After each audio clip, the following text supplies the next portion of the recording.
আমি তোর আপনি কি করছেন এখানে? আর আপনাকে রুমে ঢোকার পারমিশন কে দিল? বাবাকে তার মেয়ের কাছে আসতে কোনো পারমিশন লাগে না। বাবা কিসের অধিকারে? আর পাখির সাথে আপনার রক্তের কোনো সম্পর্ক আছে? আত্মার সম্পর্ক। পুলিশ হোক, আইন হোক, আদালত হোক, ওর নিজের বাপ মা হোক, পাখিকে ওর জঙ্গলি বাবার কাছ থেকে কেউ আলাদা করতে পারবে না,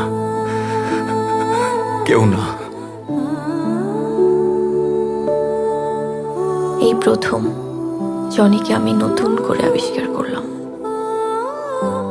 যে মানুষটা এলাকার সবার সাথে খারাপ ব্যবহার করত, সেই একই মানুষ একটা ছোট্ট বাচ্চার জন্য ছটফট করছে।